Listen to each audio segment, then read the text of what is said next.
Good afternoon, this is Quintus Curtius, and welcome back to the Fortress of the Mind podcast. And I'm going to be entitling this episode of the podcast, Learning to Control, or Learning to Accept Things That You Can't Control. Learning to Accept Things That You Can't Control. Although in this episode, I'm going to be talking about various different things that came up while I was thinking about this subject of learning to accept things that you can't control, because it's kind of a wide topic. Has been talked about by me indirectly here and there, but I thought it would be good to get a more comprehensive view of that and to bring in a lot of my own personal life experiences, which an email that I got from a reader prompted me to consider. So I'll start with the idea that I got to do this podcast, because it's been a few days since I've checked in with everybody. And I got an email yesterday. And his initials were MV, and I think he's from Europe, just judging by the last name. Looks like a Slavic last name here. And he says, "Dear Quintus, I've been listening to your Fortress of the Mind podcasts. I am really impressed with your vast knowledge and abundance of wisdom." Well, thank you, MV. I appreciate that. I have my moments. He says, "Can you tell the viewers some more life stories? In one of your podcasts, you mention about being in a movie theater alone. Then two average guys with attractive women rolled up and you had to leave the cinema in frustration. That is some emotion. What is your opinion about serving in the military? Any good/bad experiences?" Well, first off, for those who don't know what he's talking about, it's what he's referring to is in one of my podcasts. I can't remember now which one it was off the top of my head, but in one of my podcasts, I talked about one of those moments in life that was a defining, crystalline moment. You know, one where you focus all of your anger and your frustration and use that to channel that to do positive change. And what he's referring to is there was a scene, this was many years ago when I was back, just gotten out of college, and, you know, I was just basically not happy at all with my level of success with women. I was not happy at all with my social life, my dating life, and I couldn't really figure out how to turn it around. I couldn't really figure out what I was doing wrong. And you have to remember, in those days, and this is the late 80s, you know, there was none of this stuff that you have, none of this game culture or, you know, self-improvement or any of the internet. There's none of this stuff. Really, the only way to learn how to do these things was you sort of had to imitate what other people were doing who were successful and try to use what you saw in television, movies, friends, things like that. And, you know, it was somewhat balanced out by the fact that I think women were a lot easier to approach in those days than they are now. You know, it's true that there was less resources, but that was somewhat balanced out by the fact that I think things were a little bit easier, maybe not that much easier, but a little bit easier anyway. So in any case, I took that lesson, that period of frustration. You know, I was in the movie theater, and I was sitting there alone, and I saw these other guys come in, and I said to myself, why isn't that me? Like, what am I doing wrong? What is the reason? You know, and I was just so furious with the frustration, with the failure. And I said, I'm tired of failing. No more failing. No more failures. So I used that, and I just started approaching. I just started approaching and approaching and approaching. I didn't care if I got blown off. I didn't care if I was humiliated. I didn't care anymore. And slowly, surely, over a period of time, I began to see results, and I made positive changes, and I was happy with my level of improvement. And that's how you had to be in those days. There was no whining, crying on the internet. There was no... Well, I suppose there are always going to be people that are whiners and complainers. There are always going to be people that are looking for excuses and not want to do things to improve themselves. And I think the only difference is between me and maybe someone else was I had the desire to change. I had the focus. I had the discipline. I had the intensity. I was willing to go through the agony of that self-improvement, and that's really what you need. You've got to be prepared to get into the weeds, to get down in the dirt, and you've got to fight it out. There's no substitute. There's no replacement. But, you know, I will say this. I will say that it's not often in your life that you can have this sort of a crystalline moment where you can pinpoint a precise moment where you decided to make a change. It usually doesn't happen that way in life. Usually what happens is change happens over a period of time. There's never really any one specific point at which the switch is flipped. Okay? There's never any one specific point at which the switch is turned on. It's more like your mentality goes through a gradual morphing process. You gradually grow out of one frame of reference and adopt another frame of reference. And that's usually how it happens in life. But there are exceptions, and that movie theater incident was one such exception. There is another one. It's not a military experience one, but it's a physical fitness one. And to me it was important, but I'll relate it anyway because reader MV here is asking for switch flipping moments, and I want to give him one. And this was one about weightlifting, believe it or not. And I think it's something that every young guy can relate to, because I think every young guy should be interested in improving his body, getting stronger, getting bigger muscles. I think it's important for a man's self-esteem. It's something that you're going to do your entire life, or you should do your entire life. And the story basically begins when I was in college, and I was in Boston at the time. This was back I'm 47 years old, so this would have been, I was in college from 1986 to 1990. So this was about 1987, I think. 1987. And I was, then as now, there was a huge market for, these weightlifting and muscle building pills and powders and supplements. And this has always been a big industry. It's always been a big industry. And I think it was just as big, or at least as prevalent, back in the 80s and 90s as it is now. It maybe was not as sophisticated, but there was all the same stuff. There were all the powders and the proteins and this and that and everything. I remember, in Kendall Square in Cambridge, there was a big health store, where you could, and as a young guy, you'd go into these places and you would just be overwhelmed. You would get baffled. You would be totally overwhelmed by all this stuff, and you'd be like, man, what do I buy? What do I need any of this stuff? And if so, what do I need? And you eventually just get overwhelmed by that. You try to read the magazines, you try to read books, you try to read this, you try to read that, you talk to people at the gym, and pretty soon you're just overwhelmed with information. Everybody you talk to has his own pet theory. Every book you read has its own pet theory. Every magazine is advocating this or that, and do more reps, or do more sets, or do less intensity, do more intensity, rest, don't rest, go 3 times a week, go 2 times a week, go 5 times a week. And after a while, if you're a young guy and you're without really any specific guidance that anybody's giving you, you just don't know who to listen to anymore. You don't know who to listen to. You don't know who to believe. And that's kind of where I was. I was trying to grow muscle. I was trying to improve myself because, I had to have a high level of strength as well as endurance, for, being in the ROTC, being, trying to go to, ultimately trying to get ready to go to Marine Corps OCS between my junior and senior years. I had to be at a certain level of strength and endurance. So I was trying to do everything. And after a while, you just get overwhelmed, or at least I was overwhelmed. And I happened to be walking around Boston. I wandered into, then as now, I like to haunt bookstores, as you can imagine. And I wandered into Barnes & Noble. And in those days, Barnes & Noble was, I probably still is, one of the bigger bookstores in Boston. And I wandered in there, and in one of the bins, I found a book, and it was called The Nautilus Bodybuilding Book. It was by Dr. Ellington Darden, Ph.D. Okay, The Nautilus Bodybuilding Book by Ellington Darden. And there was just something about this book, the cover maybe, the thickness.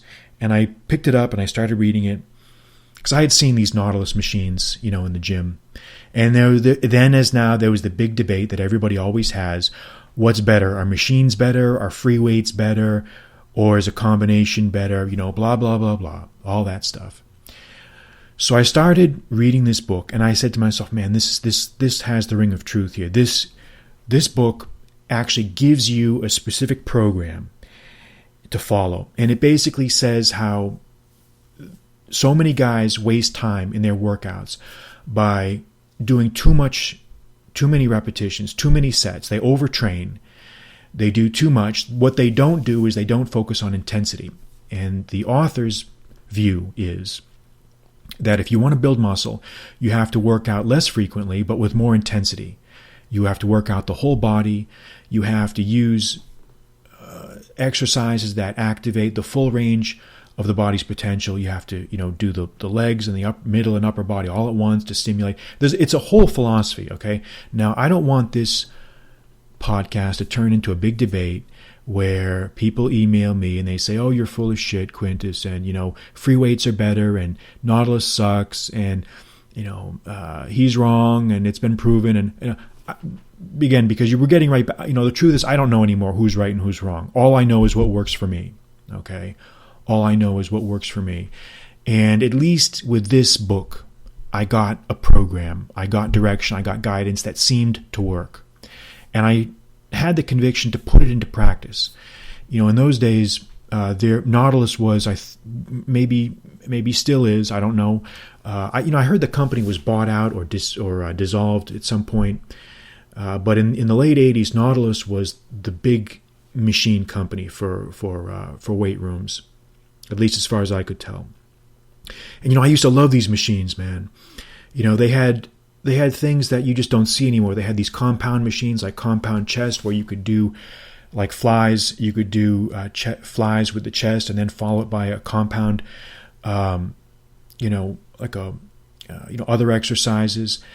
And by using the instructions in this book, by only working out with weights 3 times a week, by focusing my workouts on high intensity, low reps, but high intensity, I saw my muscle mass explode. Well, maybe not explode is the right word, but I saw very, very rapid gains in a very short amount of time. And I felt like all of my flummoxing around, with free weights and with other inefficient training methods, were a waste of time. Okay, so I would recommend anybody, if you can find this book, if you can find it it's probably on Amazon. I don't know if it's still in print. I probably should check it out. But if you can, I've lost my copy since. I had it with my stuff for years, and somehow in a move, it somehow was misplaced. But I've never forgotten this book. And like I said, is the science accurate? I don't know. But I do know that it worked for me.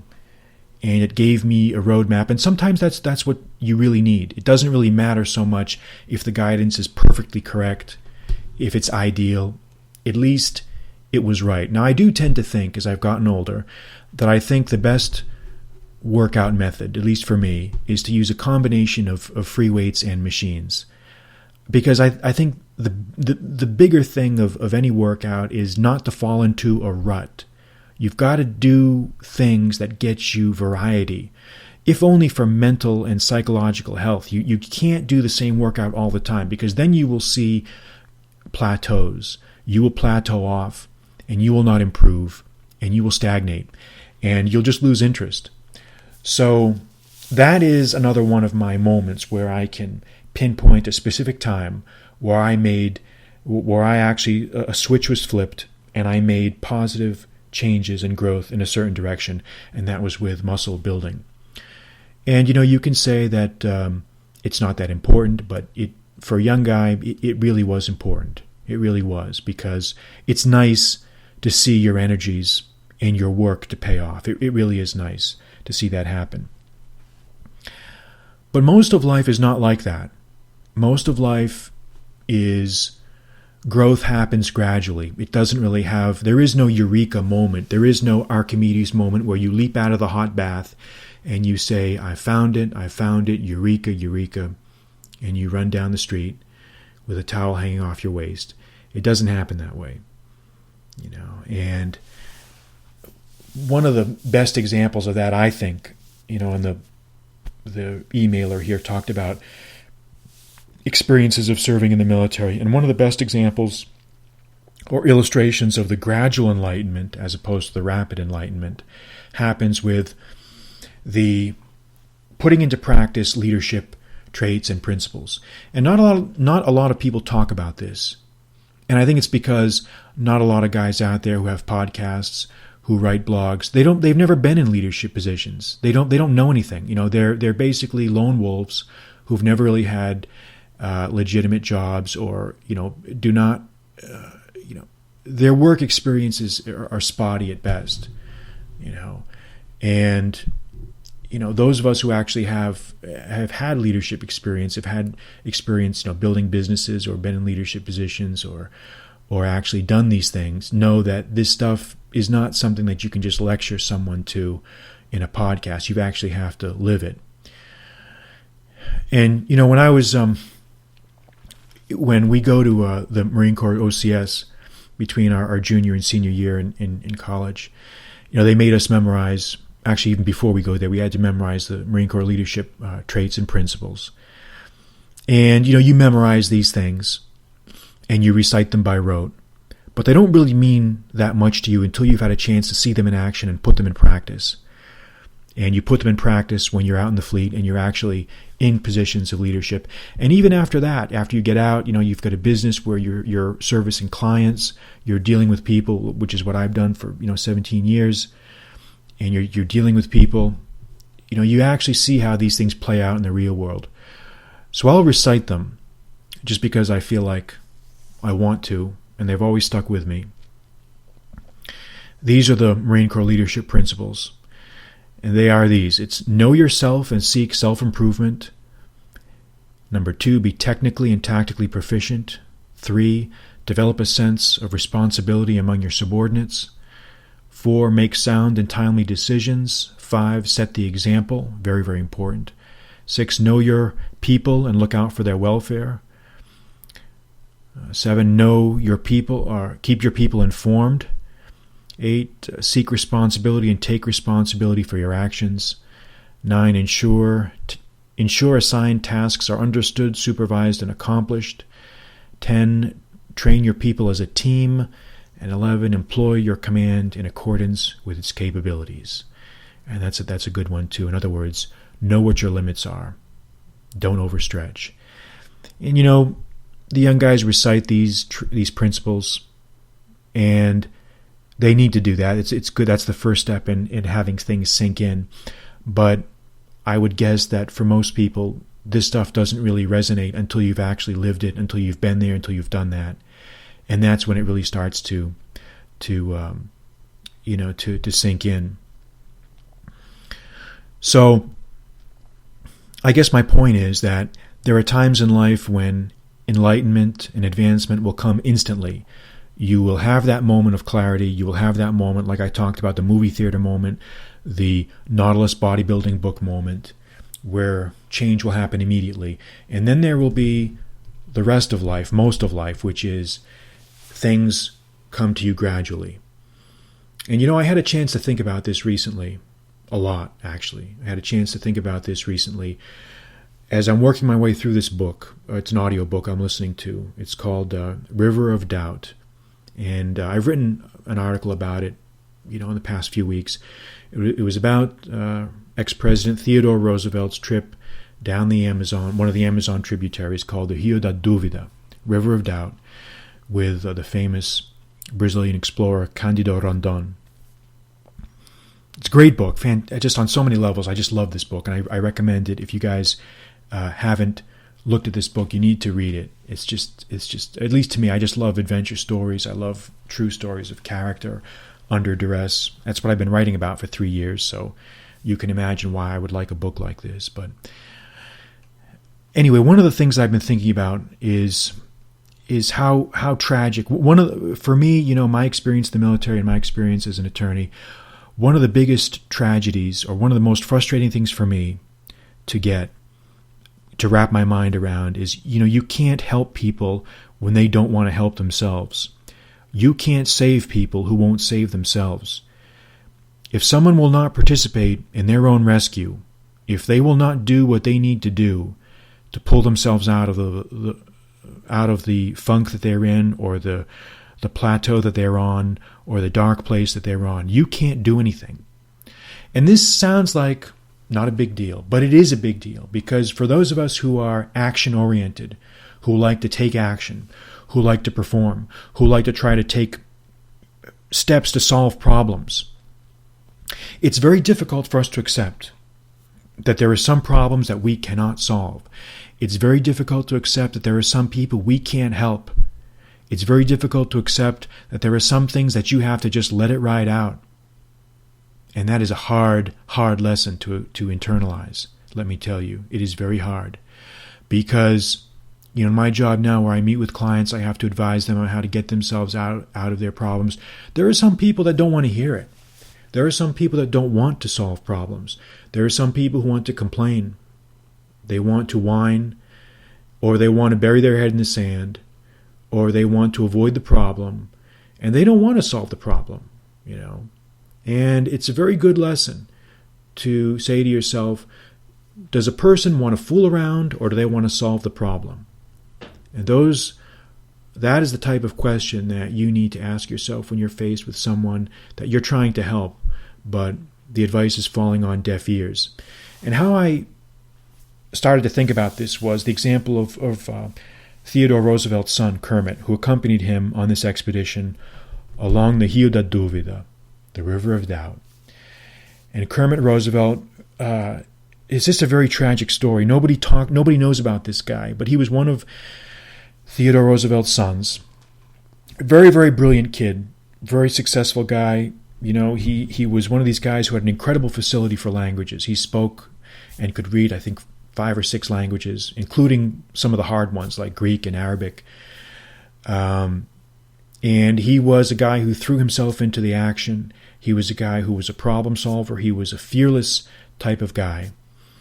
And looking back now, as I'm reading about this guy, I think I think probably if he was diagnosed modernly, he probably would qualify for having suffered from some sort of depression or melancholia or something like that. And the Roosevelt family seemed to attract or suffer from this sort of hereditary trait. I mean, one of Roosevelt's brothers died of alcoholism and depression.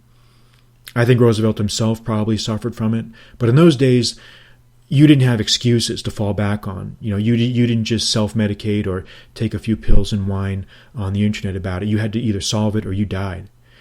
And Roosevelt dealt with his depression and his personality issues by throwing himself into activity. He became a rancher. He entered politics. He became president. He was fearless. Roosevelt's brother did not do that. He declined. He abandoned himself to despair, to alcoholism, to drug abuse, and to being a man of bad character. But Roosevelt's son Kermit was a good guy. I mean, he had a good character. He was he saved his father basically on the River of Doubt when Theodore Roosevelt was crippled by an injury. He was the one that kept the old man moving. He swore that he would take his father out of there alive, and he did that. He, fulfilled his promise. But the rest of his life somehow just didn't work out. He somehow never was able to overcome his depression and alcoholism. I guess he suffered from it intermittently on and off in his life, and gradually as the 20s rolled on and the 1930s, he served in the Second World War. He was with the British Army in the Middle East, in Mesopotamia. He had every reason to succeed in life, and somehow he just could not overcome his depression, and he ended up committing suicide. It's a terrible story, very tragic story. And luckily, Theodore Roosevelt was never alive to see that, to see his son take his own life. It would have killed him, I think, if he had known it. But apparently Kermit was posted. He became something of an embarrassment to the Roosevelt family, I think, in his later years. I think he was dismissed from the British Army for alcoholism. And I think he was given Franklin Roosevelt, I think, knew about the issue. I think they gave him what they thought was a safe assignment in Alaska during the Second World War, that he could maybe stay out of trouble. But I guess he just was not able to. He was not able to overcome his demons, and he committed suicide. And I guess the fact of this death was kept a secret from his mother, and even from the general public for many years. But when I read that, when I heard that story, I just said to myself, man, this is just Why couldn't someone reach out to this guy? Why couldn't somebody make this guy stop the road that he was going down? But then I have to say to myself, look, I've seen that in my own life. I've seen people in the military that I've been in charge of. I've seen clients that you can't save.